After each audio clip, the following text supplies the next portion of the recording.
What is up, everyone, and welcome to a very special edition of The Danny Show. I'm your host, Daniel Cody. This is where I give commentary and reviews on all things wrestling. Thank you guys so much for joining. In case you didn't see it yesterday, I would like to start off by giving shout outs to Cena is God, DC Carter, and Bernard Jordan. In case you didn't get the shout outs yesterday, I'm going to redo them again. Today was a very special episode of Friday Night Smackdown. We would have gotten Jimmy Uso having a confrontation with Roman, but due to circumstances this week, things went another way. And if you would have told me last year, if you would have told me last year that we would lose one of the greatest current wrestling characters and people on this earth right now, I probably would have responded in my mind like, "Get thee behind me, Satan," something like that. And if you would have told me last year that we would have two tragedies in less than 24 hours, I wouldn't want to believe that either. And we've seen a couple of things happen this year. We lost two people in 24 hours, but we've also lost one of the Briscoe brothers earlier this year, as well as the Iron Sheik. Now, I can understand losing the Iron Sheik or Terry Funk because Terry was 79. I know Iron Sheik was up there in age, but to lose Briscoe and to lose Bray at such an untimely circumstances was very heartbreaking and very unfortunate. And so tonight we opened the show, and it was already an emotional one. We opened the show giving tribute and a 10-bell salute to both Bray Wyatt and Terry Funk. And of course, you can see that the two remaining members of the Wyatt family, Eric Rowan as well as Braun Strowman, who was there, were all very emotional, as well as Selena and Scarlett. We also saw a tribute outside of the ring from people like Seth Rollins, who wouldn't make it because he was there with family. And I think he was there because if you saw WWE Out of Ring channel, um, Seth was talking about how they chatted during Brody Lee, aka Luke Harper's passing, and he talked about go hug your child. And I think thinking about that is the reason why Seth decided to stay with family. We also saw tribute from Alexa Bliss on the same channel, giving words of tribute to him as well. We saw Fozzy band member and wrestler Chris Jericho talk about Bray Wyatt during his Fozzy concert, while fans in London sung "He Had the Whole World in His Hands." And tonight we heard the same thing. So that was, excuse me, that was something, and I didn't expect to feel that way this early.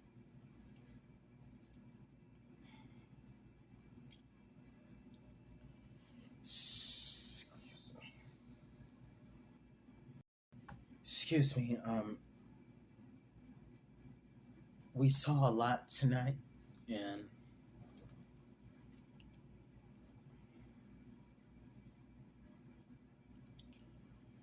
uh, bear with me, guys.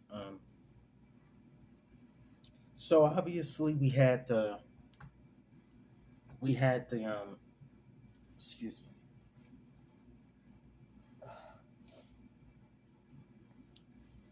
So obviously tonight we had the tribute show. So tonight we started off, like I said, with the 10 bell salute to both Terry and Bray Wyatt, of course. A lot of people were very emotional about that. We saw some things going on, some things happening tribute wise. We saw tributes to all the great highlights from him winning his first championship at Elimination Chamber 2019, as well as other great things from his moment last year when he returned to SmackDown and what was a very touching moment. Then we opened up the show with Waller versus Rey Mysterio, which was a pretty good match. And we saw, thanks to Austin Theory tried to make interferences and all, but thanks to Santos, unfortunately, Santos got attacked, but that didn't stop LWO from having a good night, with Rey Mysterio picking up a win against Grayson Waller while wearing a TF and BW, which stands for Terry Funk and Bray Wyatt. So congratulations to Rey Mysterio on that. We also saw Io Sky versus Zelina Vega. And I just got to say this in humor, first of all. First and foremost, why are we making fun of Zelina? Why is Bailey making fun of Zelina for being small? Technically, technically, um, Io Sky was not. Io Sky's kind of small herself, so thinking about that, um, that would be like the pot calling the kettle black. But nonetheless, there was a real good match from tonight between Io Sky and Zelina Vega tonight. We saw Zelina Vega um, do her Meteor, paying homage to Eddie Guerrero, but we also saw her do something that we didn't see before, which was that Andrade DDT. For those of you who watched WWE or NXT a few years back, you know that she managed Andrade before she married Charlotte and went on to AEW. And remember, that was Andrade's finishing move, that special DDT that was also done tonight. Nonetheless, due to some running knees and a moonsault, Io Sky retained her championship tonight in what was a pretty hard fought match, in my opinion. We also saw Cody Rhodes pay homage to Terry Funk, and he talked about how Terry and what's his name, Dusty, had a bit of a rivalry themselves. But what was funny was when when he said egg sucking dog when Terry Funk called Dusty egg sucking dog. Um, First off, that's actually pretty PG. In my personal opinion, that was actually very PG to say because we all know that there's another thing that we can say that is not very PG, if you know what I'm saying.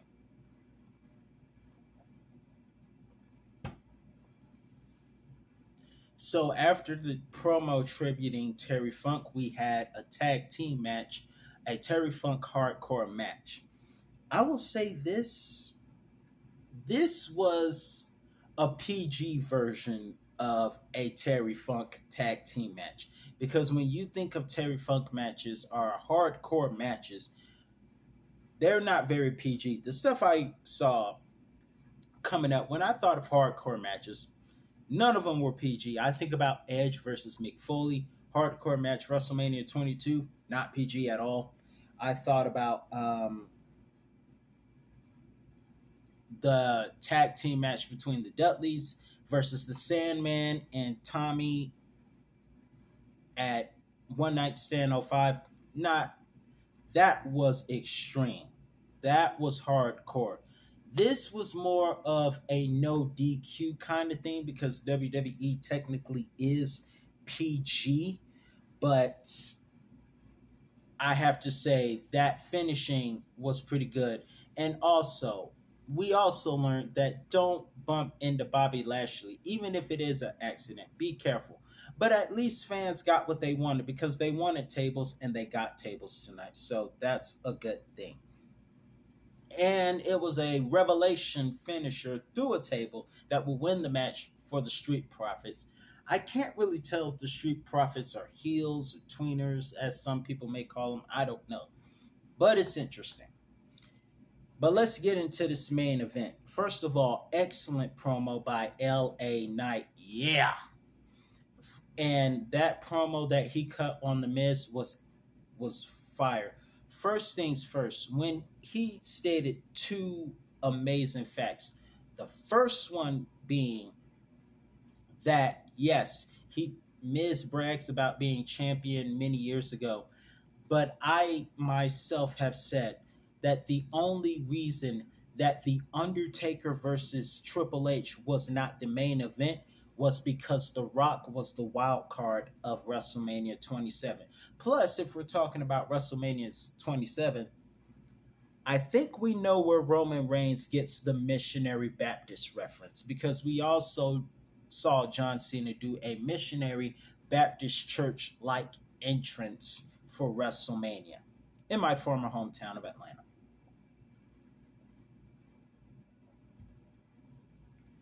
So we saw LA Knight give tribute to that. We saw him cut a promo and then tribute Bray Wyatt saying, "You should run."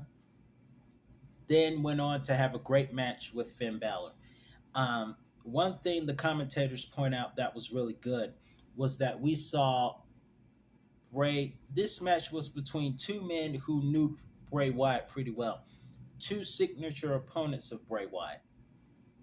But one thing that really stunk is that we never got Demon Finn versus the Fiend.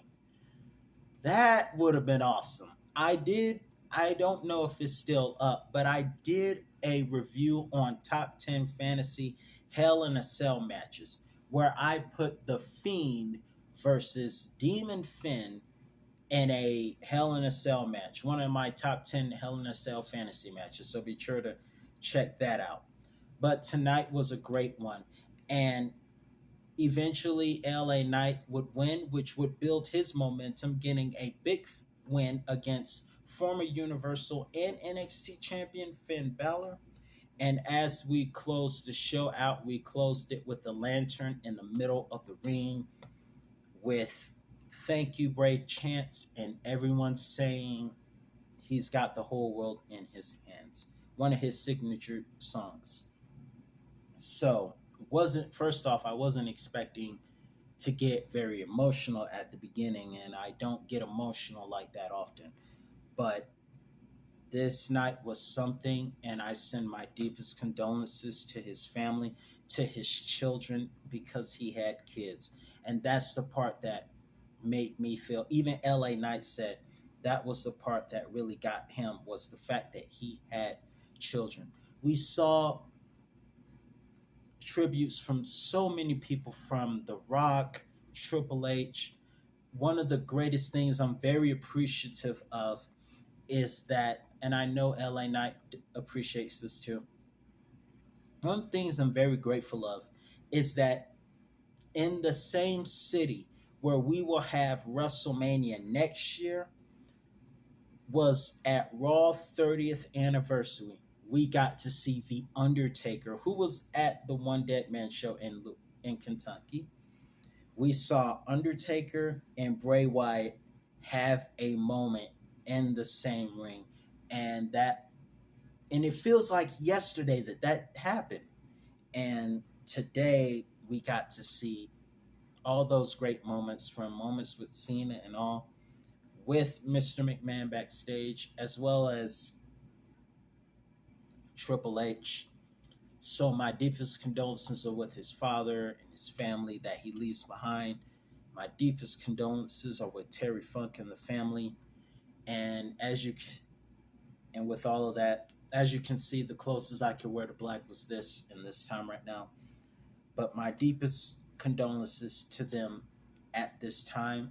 And let me know in the comment section below, what is your favorite moment of Bray Wyatt, as well as your favorite match. I have a top 10 review of my favorite matches from Bray Wyatt.